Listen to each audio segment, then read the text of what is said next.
부활의 아침 예배하는 우리들에게 주님께서 은혜와 평강 내려주시기를 바랍니다. 오늘은 시편 55편 두려움과 공포가 나를 덮을 때라는 제목으로 말씀 전합니다. 오늘 우리가 함께 읽은 시편 55편은 다윗이 지은 비탄시입니다. 다윗은 자신이 사랑하고 의지했던 사람들, 믿었던 사람들로부터 배반을 당합니다. 그래서 세상이 무너질 듯한 슬픔과 절망감으로 오늘 본문의 말씀을 기록했습니다. 추정하건대 아들 압살롬이 반역을 했을 때, 그리고 사랑하는 친구이자 그리고 누구보다도 믿었었던 책략가였던 아히도벨이 자기 자신을 배반했을 때 이 시가 쓰여졌을 것이라고 생각을 합니다.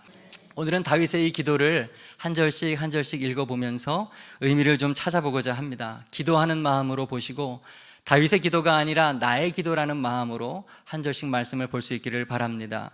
먼저 1절 말씀인데 우리 한번 읽어보겠습니다. 시작. 하나님이여 내 기도에 귀를 기울이시고 내가 간구할 때 숨지 마소서. 하나님, 내가 간구할 때 숨지 말아주십시오 라고 다윗이 지금 기도를 하고 있어요. 지금 그 무엇보다도 다윗의 마음을 아프게 하고 힘들게 하는 거, 다윗의 마음속에 있는 그 고통의 근원적인 문제는 하나님께서 보이지 않는다는 것이에요. 하나님께서 당신의 얼굴을 가리고 계시다는 것입니다. 기도를 하기는 하는데 하나님께서 기도를 듣고 계신지 아니 듣고 계신지 확신이 서지 않는 것이 그에게는 지금 가장 큰 고통이에요. 여러분, 이럴 때가 여러분들도 다 있으셨지요? 마치 하나님께서 숨어 계시는 것 같고 내가 기도하는 곳마다 피해 계신 것 같은, 참으로 기도하면서도 벽에다 대고 기도하는 것 같은 힘들게 기도할 때가 있을 것입니다. 사실 아무리 힘들고 고통스러워도 주님이 나랑 함께 하시고 내가 기도하는 것을 하나님께서 들으신다고 하는 확신만 있으면 견딜 수가 있는데 지금 다윗은 그게 안 되는 거예요. 그러니 너무너무 고통스러운 것입니다. 그런데 여러분, 여기서 우리가 잊지 말아야 할 것이 있어요. 하나님께서 숨으셨다라고 하는 이 표현, 이 말은 하나님이 비록 우리의 눈에는 보이지 않아도 그럼에도 불구하고 하나님은 살아계신다는 것을 전제하는 말이에요. 아무리 그러므로 우리가 절망적인 상황에 있다 하더라도 하나님은 살아계신다는 사실을 잊지 않는 저와 여러분들이 되기를 바랍니다. 하나님은 숨어 계시는 것 같아도 살아계시는 것이에요.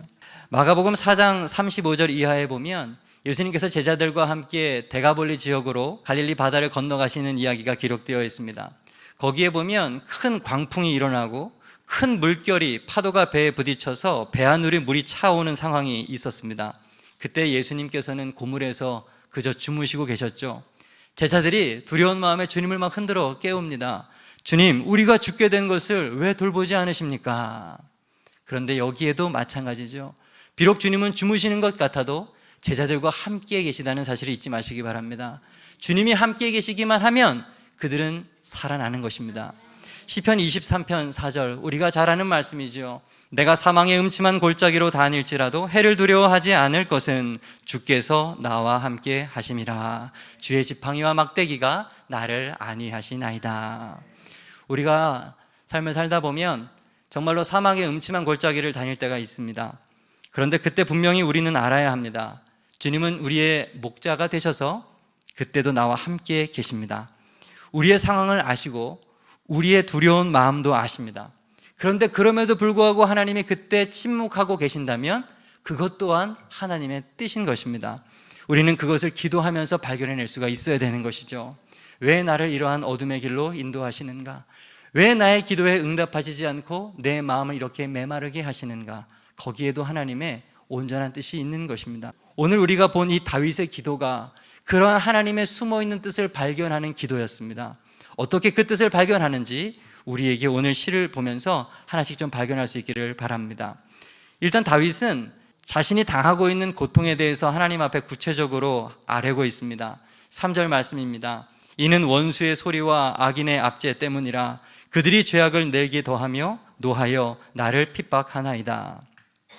악인들과 이 원수들이 하는 일이 뭐냐 하면 죄를 자신에게 뒤집어 씌우는 거예요. 죄악을 내게 더하며 라는 단어가 보이시죠? 말도 안 되는 죄를 만들어서 우리에게 모함을 하는 것입니다. 거짓 소문을 내고, 그래서 우리로 너무 부끄러워서 고개를 들 수 없게 만들고, 사람들로 수군거리게 만들고, 우리를 숨도 못 쉬게 만드는 것입니다. 죽음의 위협을 느끼게 합니다. 지금 다윗의 상황이 딱 그런 거예요. 4절에서 5절, 내 마음이 내 속에서 심히 아파하며 사망의 위험이 내게 이르렀도다. 죽을 것 같다는 거예요. 두려움과 떨림이 내게 이르고 공포가 나를 덮었도다. 여러분, 이럴 때가 있죠. 우리의 마음속이 중앙에서 뭔가 시커먼 응어리 같은 것들이 피어오를 때가 있습니다. 그런 것들이 생기면 숨이 막히죠. 숨을 쉴 수가 없고 도무지 무엇을 해야 할지 움직이지를 못할 때가 있습니다. 다 내려놓고 싶고 어디로 도망가고 싶고 아무도 나를 알아보지 못하는 곳으로 그냥 숨고 싶을 때가 있어요. 오늘 6절 말씀에 다윗이 이렇게 얘기하죠. 나는 말하기를 만일 내가 비둘기같이 날개가 있다면 날아가서 편히 쉬리로다. 내가 멀리 날아가서 광야에 머무르리로다. 얼마나 마음이 외로웠으면, 얼마나 마음이 괴로웠으면 이러한 고백을 할까요? 현실을 도피하고 싶은 거예요. 어디론가 도망가 숨고 싶은 겁니다. 날개가 있다면 헐헐 날아서 그것이 비록 광야라고 하더라도 먹을 것 없고 편안하지 않는 그런 공간이라 하더라도 혼자 있고 싶은 거예요. 숨고 싶은 것입니다. 8절 말씀, 내가 나의 피난처로 속히 가서 폭풍과 광풍을 피하리라 하였도다. 아마도 그 옛날에 사울 왕을 피해서 도망 다닐 때 엔게디 광야의 어느 동굴을 생각해냈을지도 모르겠어요. 아, 그때 그 동굴, 내가 숨었던 그 동굴로 지금 다시 숨고 싶구나. 내가 그곳에 가서 다시 아무도 보고 싶지 않고 거기서 그냥 확 죽어버렸으면 좋겠다. 모면하고 싶었을 것입니다. 지금의 폭풍과 같고 광풍과 같은 상황을 피하고만 싶었을 것이에요. 그런데 더 절망적인 것은 뭐냐 하면 아무리 저렇게 고백을 해도 그에게는 날개가 없다는 사실이에요. 도망갈 수가 없다는 것입니다. 피할 수가 없다는 것이에요. 그래서 그저 저렇게 글로 노래로 비명을 지를 수밖에 없는 것이죠. 예수님께서도 십자가 지시기 전날 밤 겟세마니 동산에서 기도하실 때 저렇게 비슷하게 기도를 하셨습니다. 조금 나아가사 얼굴을 땅에 대시고 엎드려 기도하여 이르시되 내 아버지여 만일 할만하시거든 이 잔을 내게서 지나가게 하옵소서. 지나가게 할 수 없잖아요. 예수님께서 어떻게 해서 십자가를 지지 않으십니까? 어떻게 피합니까? 피하지 못하지만 그 마음속에 애끓는 그 마음을, 그 고통스러운 마음을 그렇게 저렇게 말로나마 하나님 앞에 표현하는 것입니다. 다윗이 비둘기 날개로 내가 날아가고 싶다라고 하는 것은 고난의 절정을 우리들에게 말해주고 있는 거예요. 그 이후에 9절부터 15절까지의 말씀은 가까운 사람들의 배신 그리고 악행을 하나님 앞에 고발하고 저주하는 내용이 기록되어 있습니다. 9절을 보시죠. 내가 성내에서 강포와 분쟁을 보았사오니 주여 그들을 멸하소서. 그들의 혀를 잘라 버리소서. 얼마나 화가 났던지 저들의 입술, 저들의 혀를 다 잘라서 아무 말도 못하게 해달라고 하나님 앞에 저주스러운 말을 지금 하고 있는 겁니다. 10절 그들이 주야로 성벽 위에 두루 다니니 성중에는 죄악과 재난이 있으며 악독이 그 중에 있고 압박과 속임수가 그 거리를 떠나지 아니하도다. 방금 앞에 화면에서 보시듯이 노란색 글씨로 표현된 것, 다윗의 입술의 고백 가운데 성내, 성벽 위 혹은 성중의 그 거리라고 하는 저 노란색 글씨는 다윗이 과거에 자신들의 친구들과 함께 거닐고 놀던 예루살렘 그 동네를 말하고 있는 것입니다. 옛날에 친구들과 누구보다도 즐겁게 지냈던 그 동네가 이제는 악으로 가득한 동네로 물들어 버렸다고 고백을 하고 있는 거예요. 방금 우리가 읽었던 말씀 가운데 가장 나쁜 단어들, 강포, 분쟁, 죄악, 재난, 악독, 압박, 속임수, 그런 것들로 가득한 도시가 예루살렘 도시로 변모되었다는 것입니다. 배신자들 때문이죠. 배신자들 때문이에요. 악한 사람들 때문입니다. 가장 행복하고 가장 평화롭고 가장 좋은 그 장소가 가장 비참한 장소로 바뀌어 버린 것입니다. 여러분, 실제로 그렇습니다. 악인의 말 한마디에 내가 그토록 좋아하고 행복했던 가정이 비참한 장소가 될 수 있는 거예요. 악인의 말 한마디로 우리의 직장도, 내가 가장 사랑했던 교회도 가장 끔찍한 곳이 될 수가 있는 것입니다. 가장 끔찍하고 분노스럽고 비참하고 몸소리 쳐지고 나를 공격하는 장소가 되는 것이에요. 그리고 더군다나 나를 공격하는 그 사람이 다른 사람도 아니고 가장 가까웠던 나의 친구들이에요. 나의 벗입니다. 12절 나를 책망하는 자는 원수가 아니라 원수일진데 내가 참았으리라. 나를 조롱하는 사람이 만약에 내 원수였다면 내가 그것을 참을 수 있었겠다라고 이야기하는 것입니다.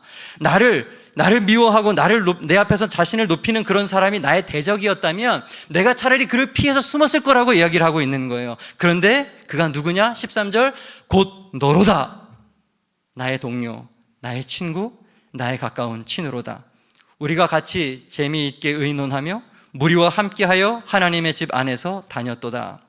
젊은 시절 함께했던 벗이었는데, 가장 친한 친구였는데, 함께 성전을 다니면서 교제했던 사람이었는데 이제는 원수가 된 것입니다. 다윗의 그 마음이 얼마나 절망스러웠을까요? 결국 다윗은 그 분노의 마음, 그 썩어 문드러진 마음을 참지 못하고 하나님 앞에 울분을, 저주의 말을 터뜨리고 맙니다. 15절, 사망이 갑자기 그들에게 임하여 산채로 스올에 내려갈지어다. 산채로 다 땅속에 묻혀버렸으면 좋겠다라고 저주를 퍼붓고 있습니다. 혹 여러분 가운데 이 15절의 말씀이 조금 불편하신 분이 계실지 모르겠습니다. 그래도 어떻게 저렇게 심한 저주의 말을 할 수가 있는가? 그런데 여러분, 아니에요. 하나님 앞에 기도할 때에는 진솔하게 있는 그대로 우리의 속마음을 다 터놓아도 되는 것입니다. 하나님은 다 들으십니다. 하나님은 모든 것을 다 받으실 준비가 되신 분이세요.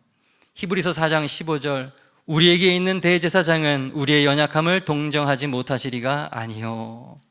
하나님은 우리와 똑같이 33년 인간의 육신을 입고 이 땅에서 사셨습니다. 우리의 아픔을 아시고 우리의 문제를 아십니다. 그분은 우리가 경험할 수도 상상할 수도 없는 십자가의 고통을 당하시고 십자가에서 죽으셨어요. 음부에 내려가셨다가 다시 부활승천하셔서 하나님 우편에 앉아 계십니다. 그분은 우리의 모든 것을 아세요. 우리의 모든 것을 헤아리실 수 있는 마음 넓으신 하나님이십니다. 그 주님께 여러분의 마음을 일일이, 더러운 그 모든 것까지도 다 아뢰는 저와 여러분들이 될 수 있기를 바랍니다. 너무 속이 상할 때 친한 사람들을 만나고 싶죠. 내 마음을 1시간이라도 쏟아내면 마음이 조금 시원해지는 것을 느끼실 것입니다. 그런데 여러분 아시죠? 사람은 믿을 존재가 되지 못해요. 방금 쏟아놓았던 그 말들이 또 언제 비수가 되어서 나한테 꽂힐까 모릅니다. 그러므로 우리는 사람이 아닌 주님께 우리의 속마음을 쏟아놓아야 하는 것입니다. 주님만큼 나를 아는 분이 없어요. 주님만 나를 해결해 주실 수 있으십니다. 아내도 아닙니다. 남편도 아니에요. 가장 친한 친구도 아닙니다. 오직 주님밖에 구원자가 없습니다. 오직 주님만 중재자가 되어주세요. 저주든 분노든 짜증이든 주님께는 숨기지 마시고 그대로 다 쏟아놓으시기 바랍니다. 그래도 되냐는 눈빛이신데 네, 그래도 됩니다. 그래도 됩니다. 그러므로 여러분께 두 번째로 권면합니다. 다 참을 수 있고 다 용서할 수 있다는 생각, 그런 교만한 마음들 다 버리시길 바라요. 여러분 혹시 착한 메시아 컴플렉스라고 아십니까? 이런 용어가 있어요. 자신이 구세주라고 생각을 가지고 사는 거예요. 그래서 매사에 착하게 그렇게 행하고 누군가를 위해서 희생하고 배려하고 타인을 위해서 살아가는 사람들을 일컫는 말입니다.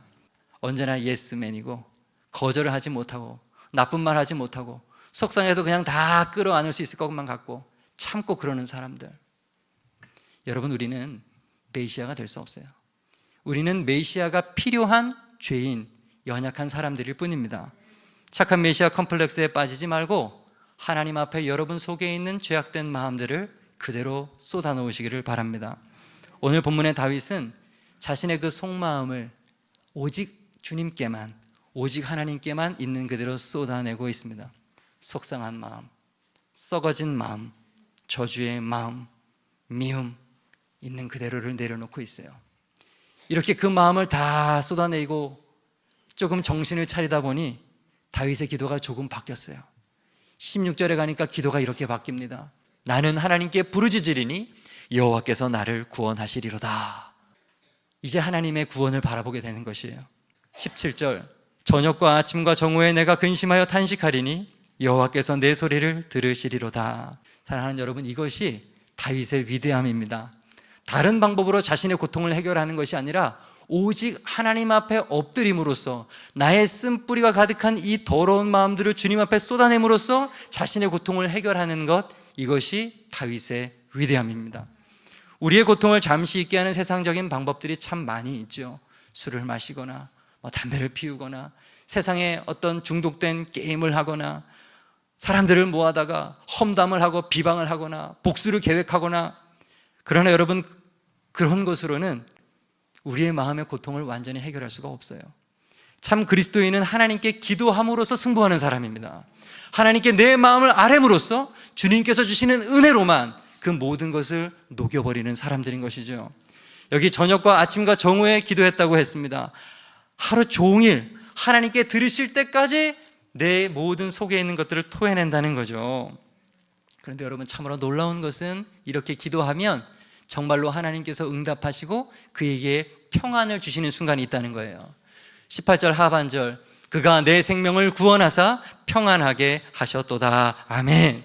절박하게 기도하는 그 순간, 그 마음속에 승리의 확신을 주시고 오직 그리스도인만이 누릴 수 있는 하늘 평안을 내려주시는 것입니다. 평안하게 하셨도다 단어가 보이시죠? 저것은 과거형입니다. 지금 나를 괴롭히고 있는 그 문제가 앞으로도 영원히 해결되지 않을 것만 같았던 그 문제가 과거형이 되어버리는 것입니다. 지나가 버리는 것이에요. 상황적으로는 변화된 것이 아무것도 없지만 내 안에 하나님의 확신이 있는 것입니다. 승리의 확신이 있는 것입니다. 어디에서 온 건지는 알 수 없지만 하늘로부터 한 줄기 빛이 임함으로 내 안에 믿음이 생겨나는 것이죠. 지금까지는 문제에 눌려가지고 어떻게 해야 될지 어쩔 줄 몰라는 나였지만 그 은혜가 임하면 우리는 객관적으로 내 상황을 내가 볼 수 있게 됩니다. 문제로부터 벗어나서 나 자신을 볼 수 있게 되고 상황을 해석할 수 있게 됩니다. 하나님께서 우리의 영의 눈을 열어주셔서 왜 이런 일이 일어났으며 왜 저 사람이 저렇게 우리를 힘들게 하며 원수와 같이 행동하는가, 그 사람을 어떻게 대해야 하는가, 어떻게 대해야 하는가의 마음도 하나님께서는 믿음으로 우리들에게 허락해 주시는 것입니다. 두렵게 느껴지고 도무지 해결되지 않을 것처럼 보였던 문제가 그 은혜를 받으면 작게 보여집니다. 생각만 하면 치가 떨렸던 그 사람도 이제는 조금씩 이해가 되기 시작하고 용서할 수 있게 되고 불쌍한 마음이 들기까지 합니다. 그리고 그 사람 때문에 힘들어했던 내 자신이 좀 한심스럽고 그 사람 때문에 내 마음에 미움이 가득했던 것이 너무나도 속상하고 억울해지게 됩니다. 그래서 그것을 털어버리게 되는 거예요. 하나님, 이 미움의 마음을 가지고 있지 않기를 원합니다. 더 이상 피해자로 살지 않겠다고 결단하는 것이죠. 여러분, 미워하면 계속 피해자로 남아있게 된다는 사실을 잊지 마시기 바랍니다. 용서할 때만 우리는 자유로워질 수가 있는 거예요. 나를 모함하고 괴롭히던 그 사람이 이제 내가 어쩔지 못한다는 것도 기도하는 사람은 드디어 발견하게 됩니다. 19절 하반절 말씀이에요. 그들은 변하지 아니하며 그들은 언약을 배반하였도다. 기도하다 보니 내가 그토록 미워하는 사람이 어떤 사람인지에 대해서 판단하게 되는 거예요. 해석하게 되는 것입니다. 내가 뭘 한다 한들 그 사람이 변할 사람이 아니라는 것을 알게 됩니다. 내가 할 수 있는 게 없는 거죠. 그러니까 어떻게 합니까? 하나님 앞에 그냥 맡기는 거예요. 하나님과의 언약도 배반한 사람들이 그냥 맡기는 것입니다. 이것을 깨달으면 그 사람은 자유해질 수 있는 거예요. 그리고 기도하다 보면 그 사람의 마지막이 얼마나 비참한지도 깨닫게 됩니다. 오늘 마지막 23절이죠. 하나님이여, 주께서 그들로 파멸의 웅덩이에 빠지게 하시리이다. 피를 흘리게 하며 속이는 자들은 그들의 날에 반도 살지 못할 것이나 나는 주를 의지하리이다. 남아있는 날에 반도 살지 못하게 될 것이라고 하는 그들의 안타까운 미래를 보며 그 사람을 불쌍히 여기게 되는 것이죠. 그래서 다윗이 성숙한 기도를 마친 결론은 이것입니다. 내 짐을 여호와께 맡기라. 다 함께 읽어봅니다. 시작. 내 짐을 여호와께 맡기라. 그가 너를 붙드시고 의인의 요동함을 영원히 허락하지 아니하시리로다. 아멘. 여러분, 그렇습니다. 벼랑 끝에 선 그리스도인의 마지막 결론은 하나님께 나의 모든 것을 맡기는 것입니다. 내가 어쩔 수 없음을 알기 때문에 영원한 심판장이 되시는 우리 주 예수 그리스도께 모든 짐을 맡길 수가 있는 것이죠. 맡기는 것도 여러분 용기가 필요해요. 맡기는 여러분 되기를 바랍니다. 저희 큰아이가 어렸을 때 아빠로서 제일 행복했던 때가 있었습니다. 애가 이제 걷고 자꾸 높은 곳으로 올라가려고 하길래 제 어깨 정도 되는 옷장 위에 아이를 세웠습니다. 어떻게 하나 보려고. 그때 내가 버쩍 일어나더니 두 손을 버쩍 들고 왁 소리를 지르면서 저한테 뛰어내리는 거예요. 깜짝 놀라서 그냥 뛰어내리는 애를 붙잡았죠. 그러면서 제가 그랬어요. 넌 뭘 믿고 이렇게 뛰어내리는 거냐. 그랬더니 싹 고개를 돌리더니 씩 웃으면서 웃어줘요. 눈빛으로 저한테 얘기하는 것 같았어요. 뭘 믿긴 아빠를 믿지. 예. 또 올려줬어요. 그래, 마음껏 뛰어내봐라. 네가 어디로 뛰든 내가 다 받아주겠다. 사실 아이가 뛰어내리는 용기도 필요하겠지만 더 훌륭한 건 다치지 않게 받아주는 저죠, 그죠? 사실 우리 모두가 하나님 앞에 무언가를 맡겨야 돼요, 그죠? 근데 우리가 믿음을 가지고 이 모든 것을 맡길 수 있는 근거는 하나님께서 위대하시기 때문에 그런 것입니다. 하나님께서 위대하시기 때문에 우리는 뛰어낼 수가 있는 것이에요. 믿고 뛰면 됩니다. 주일 오후에 교리를 공부하면서 이런 말씀 드렸던 기억이 나요. 웨스트민스터 소율의 문답 4번이었습니다. 하나님은 어떤 분이신가? 대답 한번 해볼까요? 시작. 하나님은 존재와 지혜와 권능과 거룩과 공의와 선의와 진실에 있어 무한하시며 영원하시며 불변하신 영이십니다. 아멘. 우리 하나님은 이 모든 선하심에 무한하고 영원하고 불변하는 이상 유일무이한 참 하나님이신 거예요. 그분이 불가능은 없습니다. 그분이 못 안아줄 사람은 없습니다. 그분이 못 해결해줄 문제도 없는 것입니다. 우리가 어떻게 뛰든지 다 받아주시는 것입니다. 그러므로 사랑하는 여러분, 맡기고 평안히 뛰어내리시기를 바랍니다. 그러므로 오늘의 마지막 세 번째 결론입니다. 기도하면 평안을 주시고 우리에게 상황을 해석할 수 있는 영적인 눈을 열어주시고 모든 것을 맡길 수 있는 용기, 믿음을 주십니다. 오늘 말씀 정리하겠습니다. 두려움과 공포가 나를 덮을 때, 첫째, 아무리 절망적인 순간에도 하나님은 살아계십니다. 다 참을 수 있고 다 용서할 수 있다는 생각, 교만한 생각 버리고 있는 그대로의 속마음을 쏟아놓으시기를 바랍니다.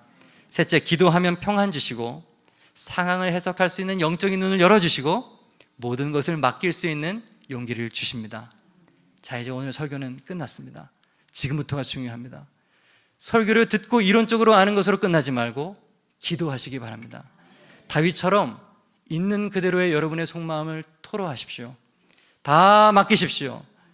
착한 메시아 컴플렉스에 빠지지 마시고 내가 다 참을 수 있다, 내가 다 용서할 수 있다, 나는 모든 것을 할 수 있는 구세주라는 생각을 버리시고 진짜 구세주이신 예수님을 의지하셔야 합니다. 그때에만 이 세상에 줄 수 없는 참 평안을 누리는 우리 모든 성도들이 될 수 있을 줄로 믿습니다. 아멘.